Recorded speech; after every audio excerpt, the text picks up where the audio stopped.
It's the time of year where we get to watch some great holiday movies. We get to see families come together and celebrate the holidays. But oftentimes we see in these movies, there's a lot of chaos that happens when families get together. One of my favorite movies about that is Christmas Vacation, where Chevy Chase's character, Clark Griswold, wants to have the perfect family Christmas. So he spends his time decorating their house, hosting guests, even offering to buy gifts for his other members of his family. He wants to have the perfect family Christmas, but that perfect family Christmas comes at a cost. And a lot of that cost is the comfort of his wife and kids. And there's a scene that I love in this movie where the daughter comes into the mom and she's complaining about her grandparents. The grandparents are staying in their house and she is just frustrated. She has to share a room with her brother, which she doesn't like. The grandparents are answering the phone and saying embarrassing things to her friends, and she has had enough. She's complaining to her mom, and finally, her mom, who's also frustrated with all the chaos around her, says, "What can I tell you, Audrey? It's the holidays, and we're all in misery." And maybe you can relate, because we think about the holidays and we think there's some great things that happen at the holidays, but there's also some time to struggle. There's things that we would rather do without. And so as we begin to prepare for Thanksgiving, we're probably excited about spending time with our family, but there's probably also that person we're dreading to see. That person who likes to talk on and on and on about things you have no interest in, or that person who seems to always make these inappropriate comments and it just rubs you the wrong way. Or that person who supports this political candidate that you cannot stand. And you don't want to bear the thought of them going on about how great that person is. Or that person who loves to share embarrassing stories about you when you were a kid. Or that person who just knows how to push your buttons. And the truth is, if we don't have that person, we probably are that person. And we know that when we deal with those people, we want to just lash out. We want to tell them to shut up and go away. We want to argue with them. And so what do we do when we find ourselves in situations like this? When we want to just have a peaceful family time, but it looks like those all around us are ready for war. They want to irritate us and annoy us and irk us. All we want to do is just have some turkey and some stuffing and some pie. Well, today we're going to look at Psalm 120. And I think that the psalmist understands what's going on. He's surrounded by people with lying lips and deceitful tongues, caught between Meshach and Kedar, surrounded by people who want war, who want to go into battle and argue and fight. As we begin looking at Psalm 120, we have to understand this is a first psalm in a series of psalms known as the Psalms of Ascent, or the pilgrimage psalms. These were songs that the people of Israel would sing if they would travel to Jerusalem to prepare for one of the major festivals. They would be worshiping God as they travel along. And maybe you can imagine them camping on their way to Jerusalem, and someone would pull out the harp or the lyre, and they would begin to sing these songs. The songs that their parents taught them, the songs that they passed on to their children. And so this is the first song of this series, the first song of these 15 psalms. And you would think that they would be great songs that fill your heart, that draw you closer to God, that unite us as God's people. But the interesting thing about Psalm 120 being the first song, it's not really the most uplifting song. It's not like the first song we sung, "I will enter his gates with thanksgiving and with heart and his courts with praise," right? Or it's not even like the song we just sang where "I lift my eyes to the mountain, where does my help come from?" This first song, kind of a downer. And Eugene Peterson, he wrote this book called A Long Obedience in the Same Direction. And in this book, he examines each of these Psalms of Ascent. In fact, this was as he spent the time in these Psalms, he began to rewrite them. And this kind of was his inspiration to kind of develop the Message translation. And so if you're looking for a good study into these Psalms, I highly recommend this book. He gives us a lot of good insight. But he writes about this psalm, that it's not a beautiful song. It's not a beautiful song. It's nothing, there is nothing either hauntingly melancholy or lyrically happy about it. It's harsh. It is discordant. But it gets things started. It's not a happy song, but an honest and necessary one. And so as we enter into the holiday season, we might find ourselves in places with people we don't really want to be with, people we would maybe rather not spend a lot of time with, people that might drive us insane. Psalm 120 is going to give us some advice on how to handle that tension through prayer, patience, and peace. And so the first thing the psalmist does, the very first thing is the psalmist directs his attention to God. And so when we find ourselves in challenging situations, instead of trying to figure out how to do it on our own and try to muster our own strength, the psalmist reminds us to bring our distress to the Lord. In fact, he writes, "In my distress, I called to the Lord." The psalmist knows that he can bring his distress, his complaints, his annoyances to God. Because sometimes I think many of us feel like we can only bring positive things to God. That having distresses or frustrations or annoyances are just inappropriate. We feel like we always have to throw some sort of positive spin on it. Because if we don't, then we'll appear ungrateful. But if you read through the Psalms, you look through them, which I love to do, as you read through these Psalms, you notice that they're full of people who are going through struggle and uncertainty and doubt and frustration. When we think that God doesn't want to hear these things, the truth is, who else are we going to bring them to? When we're in distress, the best response is to call out to God, to cry out to Him, ask Him to give us what we need, because we know we don't have what we need on our own. God even knows that we can't make it on our own. We can't do this by ourselves, that He wants us to bring our struggles to Him, to bring our irritations to Him, to cry out to Him in the midst of our frustrations, because He and only He can truly give us what we need. And this is the prayer that the psalmist prays. Lord, rescue me from lying lips and a deceitful tongue.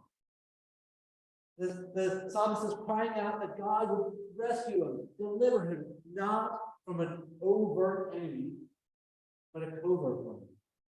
Lying lips, deceitful tongue. He's surrounded by people bringing falsehood and manipulating the truth and distorting the facts. In fact, if we think about it, that we have to remember that humanity's downfall really began with the serpent distorting the facts, manipulating Adam and Eve and drawing them away from the truth of God. And since then, we of all people have been easily susceptible to lying lips and deceitful tongues. And we've seen the damage that lying causes in our own lives, and the pain we've caused to others through our own deceitfulness. And we know the struggles that we're surrounded by people who are lying to us and being deceitful to us. And so we beg God, we cry out to God to rescue us. And then the psalmist, then he suggests what he thinks God should do, how God should rescue him. He said, What will he give you?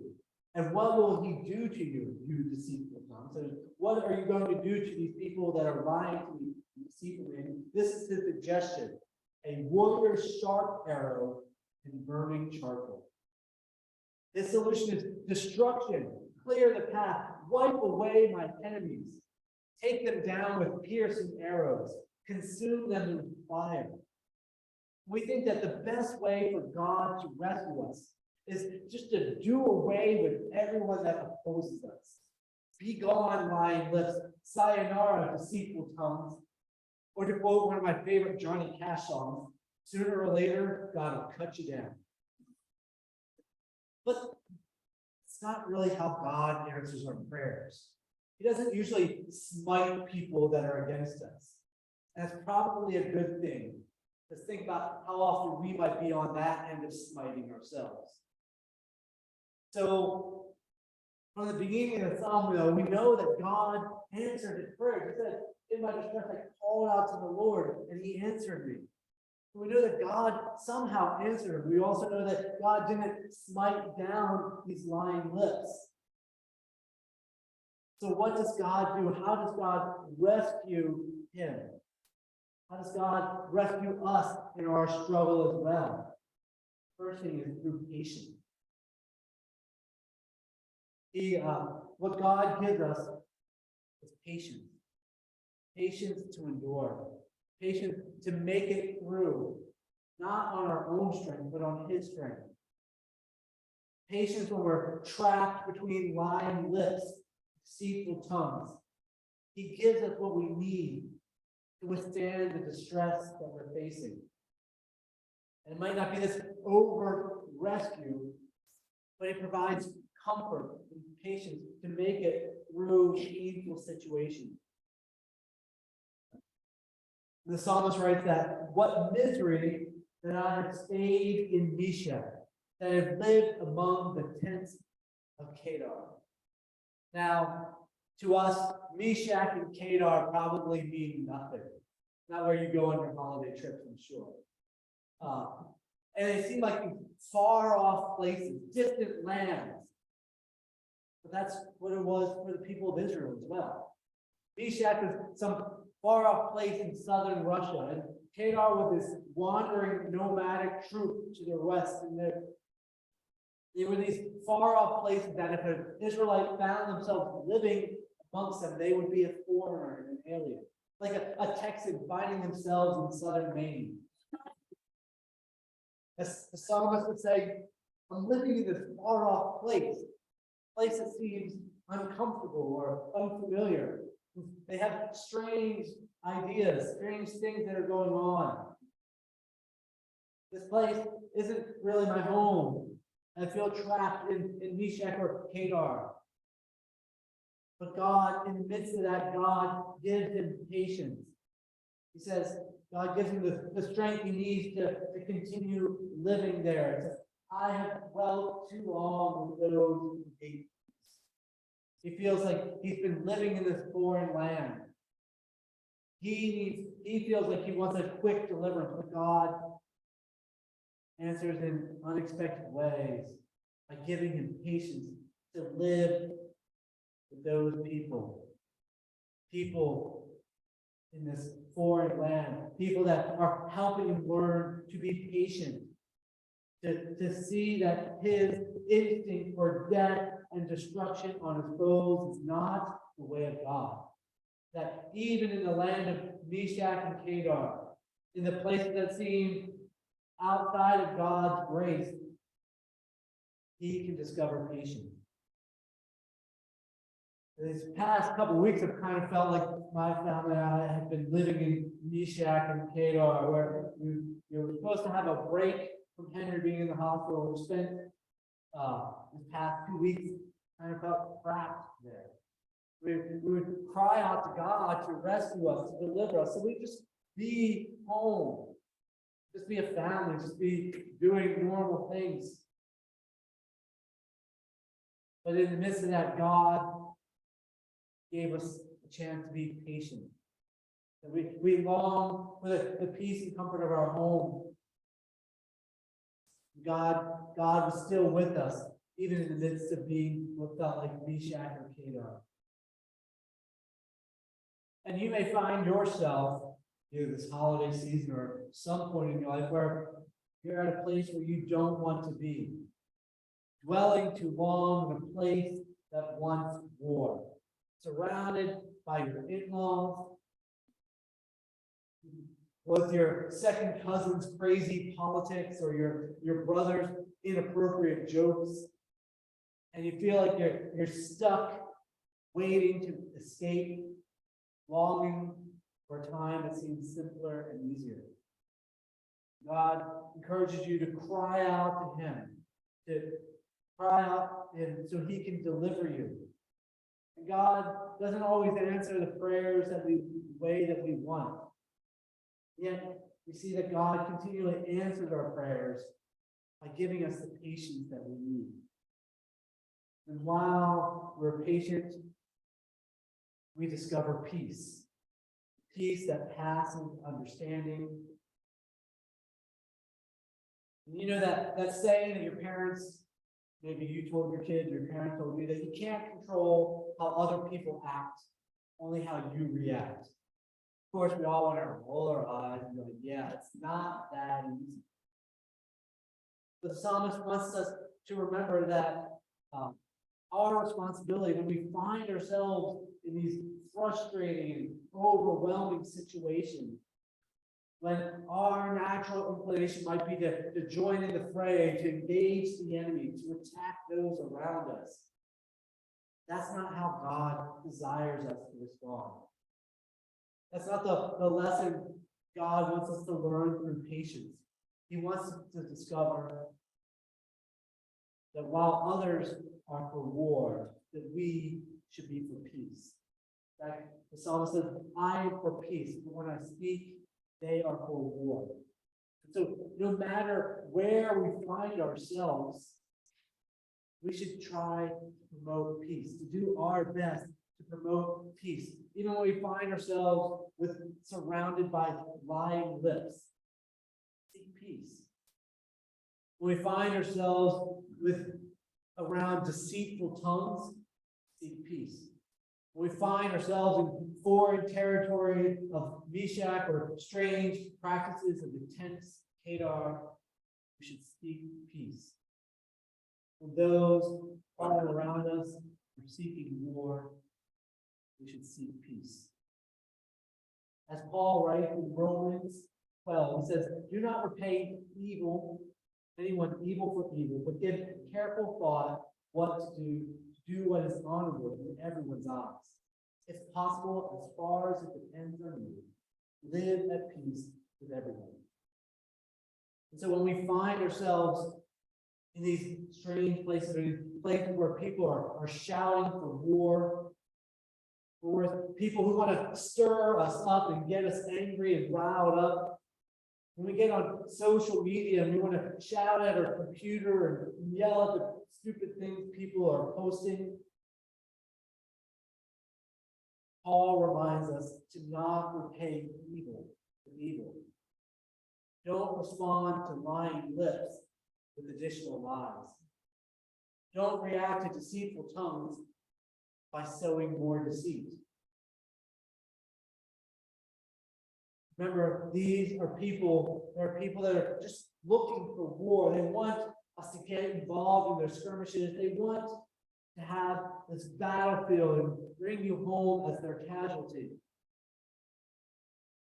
But as far as it depends on you, live at peace. How? How do we live at peace when people are aching for war? You know, Paul tells us here, it says, give careful thought to do what is honorable in everyone's eyes. So maybe it's versus the think first. Now, we've all probably been in experiences where we didn't think first. We kind of reacted first. We lashed out. We just allowed our anger or our frustrations to get the better of us. And so before you act, before you react, think carefully. Think, is my response honorably? Can I look back at the way I responded, knowing that I responded the way that I should? If we're uncertain what an honorable response would be, let's look at another thing Paul in Ephesians. It says, do not let any unwholesome talk come out of your mouths, but only what is helpful for building up according to their needs, that it may benefit those who listen. So what we're saying, the people are trying to get us riled up, and we think through how we should respond. Don't let our unwholesome talk come out of our mouths, but may the words that we say, the ways that we respond, the things that we give, be things that build people up, that they would benefit from what we listen. And sometimes, even if we know we're right, it means we just not have to say anything because we know it won't be beneficial. They won't really listen. So then Paul gives us a little bit more advice. He says, get rid of all bitterness, rage, anger, brawling, slander, along with every form of malice. Be kind and compassionate to one another, forgiving each other, just as in Christ God forgave you. So our dishonorable response would be allowing unwholesome talk, right? to insult, to allow bitterness and rage and anger, brawling, slander, all these things to take control of us and respond in those ways. But an honorable response, a response that seeks peace even in the midst of war, is one that is kind, passionate, that's helpful, that's building up, that's beneficial, and that's forgiving. We see that the ultimate example, an honorable response to these lying lips and deceitful tongues, is to imitate the life of Christ. Jesus, he brought his grace and humility to the midst of people who were waging war. In that time, he extended love, grace, forgiveness. And so, over the next few weeks, and hopefully maybe the rest of your life, you find yourselves with people who want war, who want to get you riled up, people who are using their lying lips to bring you down, and their deceitful tongues to manipulate you. In those times, remember the lesson from Psalm 120. That our response to God, the response that God calls us to be a response of prayer, bringing our distress to Him, time of patience, trusting Him in this time, and the response of peace in the midst of war.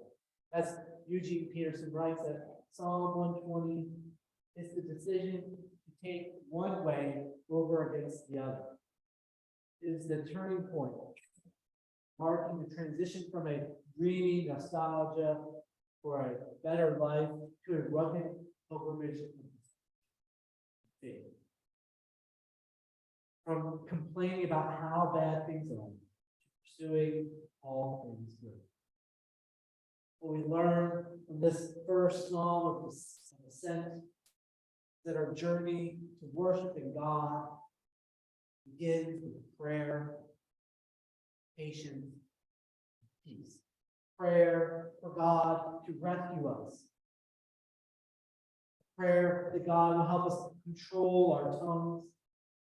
A prayer to know when to walk away and not to engage. A prayer for patience, remembering that we live in a land that's not our true home. And we are called to respond to people in a way that's different from those around us.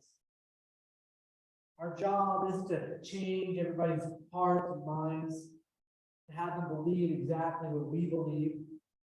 We're to reflect the love, grace of Jesus in our lives. And then to help bring peace. Peace that comes from surrendering our need for vengeance our need for destruction, our need to be right, and to remember the forgiveness that God has given us, so that we don't have to engage in the wars around us, so we can strive for peace, even in our distress. In my distress, I called to the Lord, and he answered me. Rescue me from lying lips and a deceitful tongue. What will he give you, and what will he do to you, you deceitful tongue? A warrior's sharp arrow with burning charcoal? What misery that I have lived, that I have stayed in Meshach, that I have lived among the tents of Kedar. I have dwelt too long with those who hate peace. I am for peace, but when I speak, they are for war. Let us seek peace of the Lord together.